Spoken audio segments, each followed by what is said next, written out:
Orpheus, whose music once held sway over the hearts of gods and mortals, now stood alone, his lyre silent.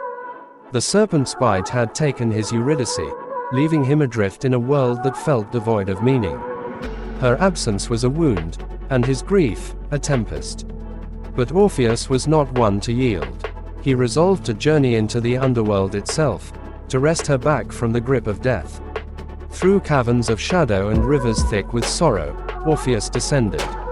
His music, a lament spun from threads of love and despair, calmed the furies and softened the iron resolve of Hades and Persephone. Moved by his song, Hades offered a single chance. Eurydice could follow him back to the mortal world, but he must not look back until both stood bathed in sunlight. If he faltered, she would be lost forever. Hope ignited, Orpheus began the ascent. Yet the path was treacherous, steep, and suffused with silence. Each step was a test of resolve. Shadows whispered, "What if she stumbles?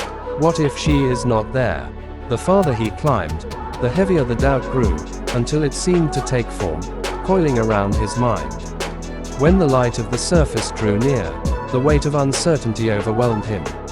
He turned. For a heartbeat, he saw her, her eyes filled with both love and sorrow. She reached for him, her lips forming his name, before the shadows consumed her once more.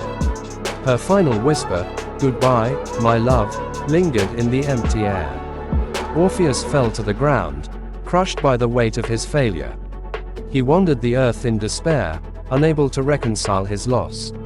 One evening, as he sat by a quiet stream, an old philosopher approached him. "You grieve deeply," the philosopher said. "Why?" "I failed her," Orpheus whispered. "I turned because I could not bear the doubt." "And why could you not bear it?" the philosopher asked. "I wanted to know she was there. I wanted things to be as I wished them." The philosopher smiled faintly, his voice soft as the rustle of leaves.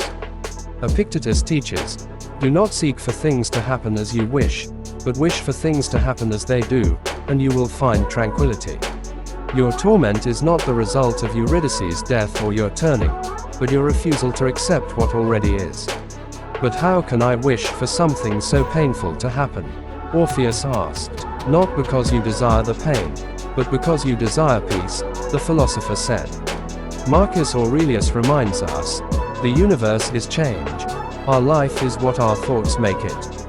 The serpent's bite, her death, the bargain with Hades, all these were never within your power to change. You suffer because you have bound your peace to events you could never command. Orpheus looked at the philosopher, his voice trembling. "What should I do?" "Unbind your soul," the philosopher said. "You are not the master of what happens, only of how you respond. Accept the flow of life not as an enemy, but as the only path to freedom. Wish for things to happen as they do, and you will no longer wrestle with shadows." The words seeped into Orpheus's heart like rain into parched soil.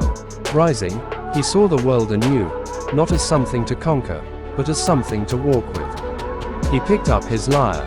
His music now acquired him to acceptance, a melody of peace in harmony with the rhythm of life.